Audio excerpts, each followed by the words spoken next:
कैसे चल रही है सबकी SCID फर्स्ट ईयर एग्जाम की तैयारी दोस्तों जैसा कि हम एग्जाम प्रिपरेशन के साथ साथ मोस्ट इम्पोर्टेंट टॉपिक्स भी क्लियर करते जा रहे हैं, तो आज का जो टॉपिक रहेगा हमारा पेपर थर्ड से रहेगा।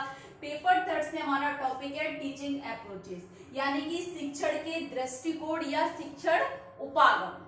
ठीक है, उपागम और दृष्टिकोण एक ही बात है। तो दोस्तों शिक्षण के उपागम क्या है या शिक्षण के क्या दृष्टिकोण है, इस पर बात करेंगे। तो दोस्तों शिक्षण के दृष्टिकोण, चार दृष्टिकोण बताए गए हैं: multi sensory, Montessori, project method, playway method.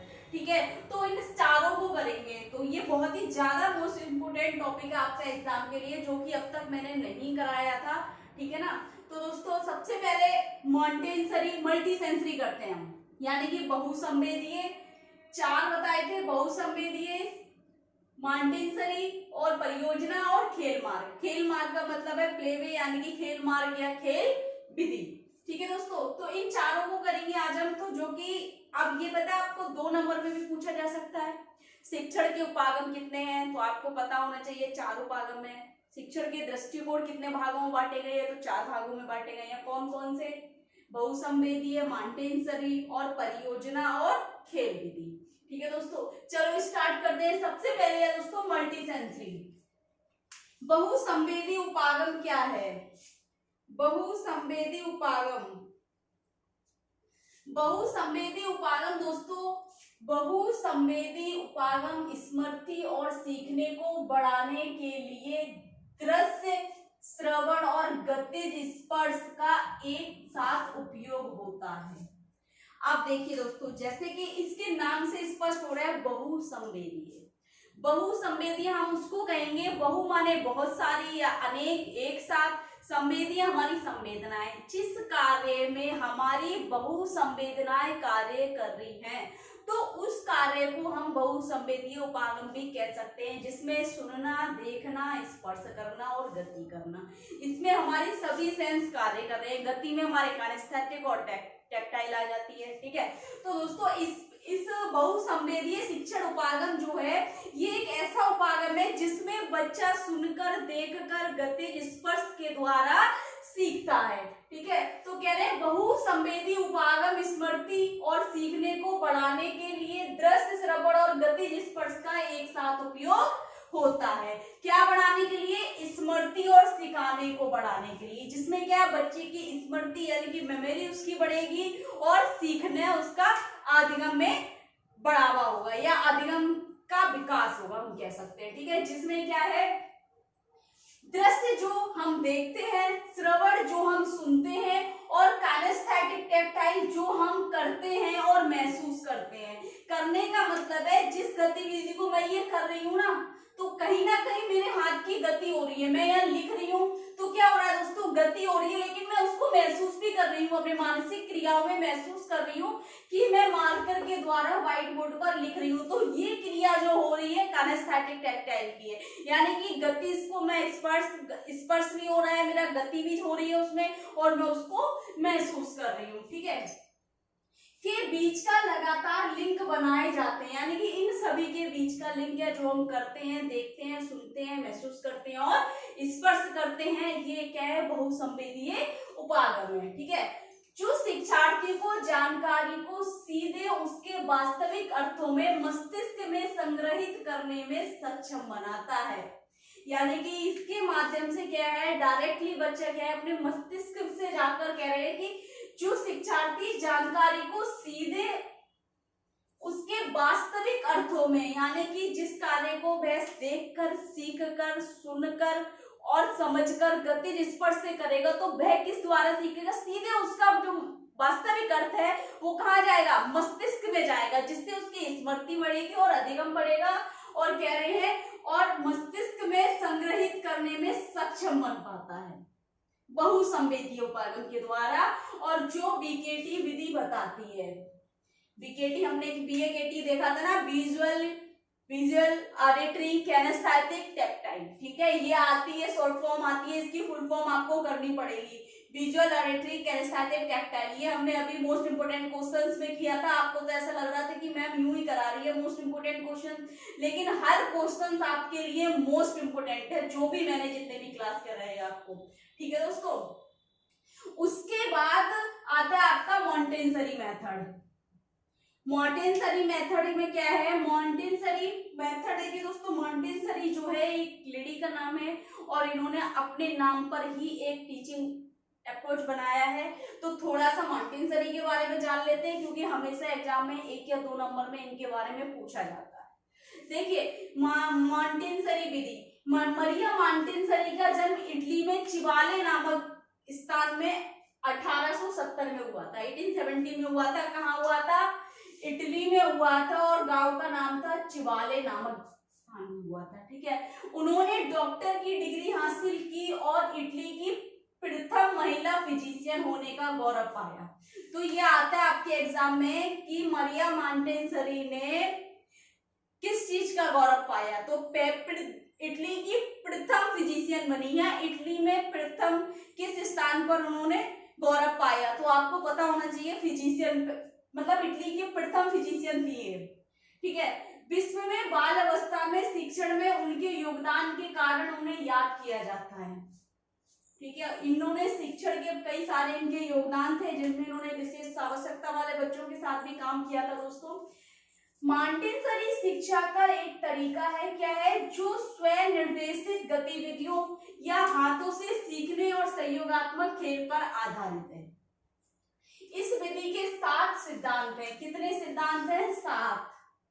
7 होता है, 7 नहीं होता। ठीक है, 7 सिद्धांत है। इन्होंने कहा है स्वयं निर्देशित गतिविधियां, यानी कि स्वयं से निर्देशित गतिविधियों का मतलब है बच्चा जो चाहता है, जैसा जिसमें उसकी रुचि है और उसकी क्षमता है, उसकी आवश्यकता के अनुसार स्वयं निर्देशित गतिविधियों को कराना। हाथों से सीखने और सहयोगात्मक खेल पर आधारित है, यानी कि अनुभव के द्वारा सीखने और सिखाने का अवसर प्रदान करना, सामूहिक कार्य करना, सामूहिक गतिविधियां करना जो सहयोगात्मक खेल पर आधारित होती है। तो इस विधि के 7 सिद्धांत है। कौन कौन से? व्यक्तिकता का मॉन्टेसरी का सिद्धांत कहता है प्रत्येक बच्चा अपने आप में अलग अलग है, व्यक्तिक भिन्नता है।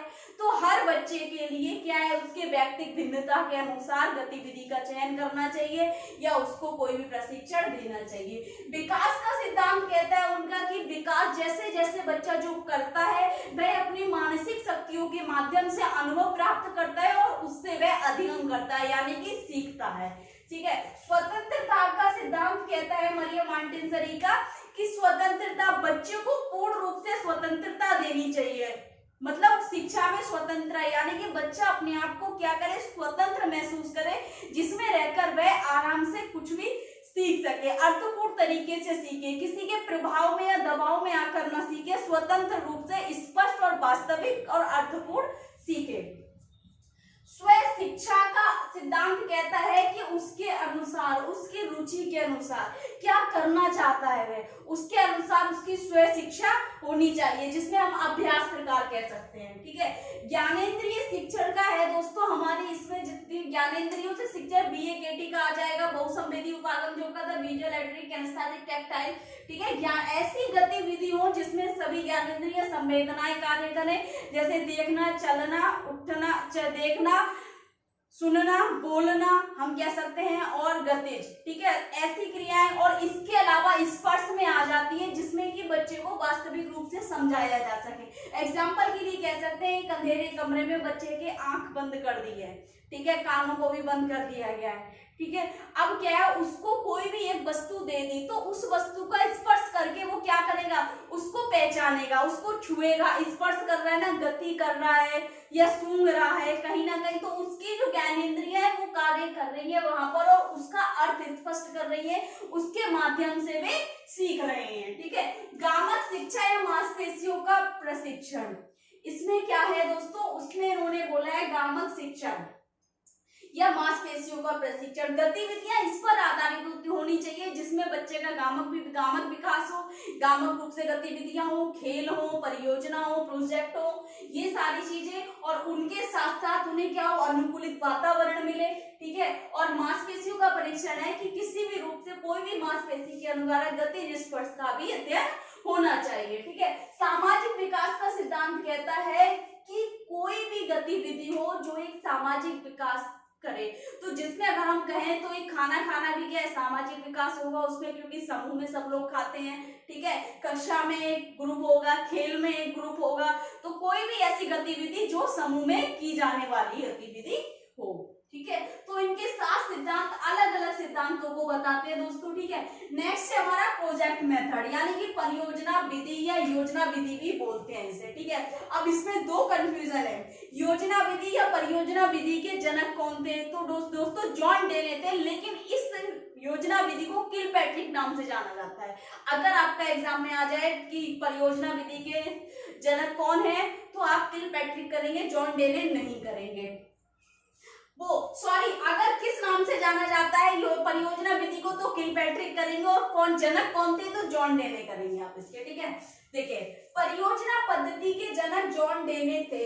इस पद्धति को पैट्रिक द्वारा नाम दिया गया। इस पद्धति को जो नाम, इसके जो जनक जो थे वो कौन थे? जॉन डेले थे, लेकिन इस पद्धति को पैट्रिक द्वारा नाम दिया गया था। परियोजना एक ऐसी अर्थपूर्ण गतिविधि है जो आपसी सहयोग एवं सामंजस्य के फलस्वरूप संपन्न होती है। परियोजना क्या है दोस्तों? कह रहे हैं एक ऐसी अर्थपूर्ण गतिविधि है जो आपसी सहयोग और सामंजस्य के साथ संपन्न होती है, यानी कि आपसी सहयोग एक समूह में सबकी एक सहयोगी, सबकी स्वीकृति उसके द्वारा या उसके फलस्वरूप संपन्न होती है, ठीक है। परियोजना पद्धति व्यवहारिकता के दर्शन करके सीखने पर आधारित है।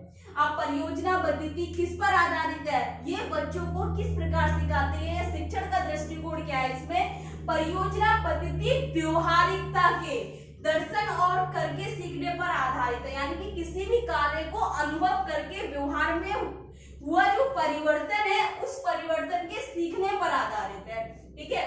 इसमें विद्यार्थियों से काम की मांग की जाती है, यानी कि विद्यार्थियों को कोई भी एक काम दिया जाता है जिसमें उनके व्यवहार में परिवर्तन आता है, ठीक है।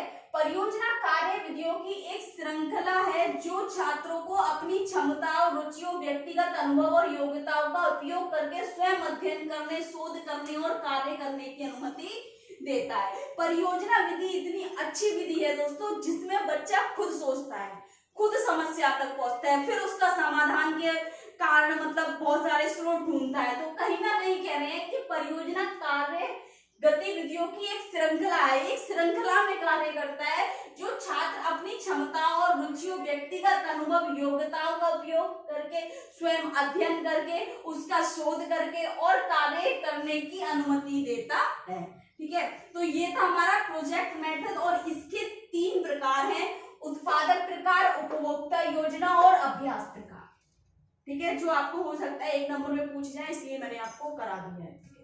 तीसरा है दोस्तों प्लेवे मेथड। प्लेवे मेथड क्या है? खेल विधि या खेल मार्ग भी बोलते हैं इसे, खेल विधि भी बोलते हैं, ठीक है। देखिए दोस्तों, खेल अपने आप में एक ऐसी क्रिया है, ऐसी क्रिया है जिसमें क्या ये जन्मजात क्रिया होती है, ठीक है, पहली चीज तो। और खेल एक ऐसी क्रिया है जिसके द्वारा बच्चों में तर्क, कल्पना शक्ति जैसी शक्तियां विकसित होती हैं, ठीक है। खेल विधि बच्चों के द्वारा पूर्ण तथा आनंद मनोरंजन पाने की क्रियाओं को खेल कहा जाता है।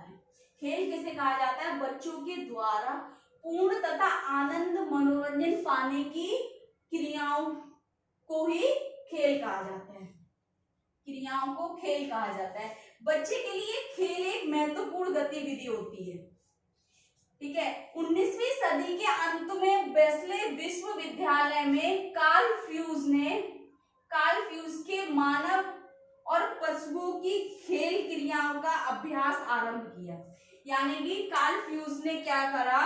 मानव और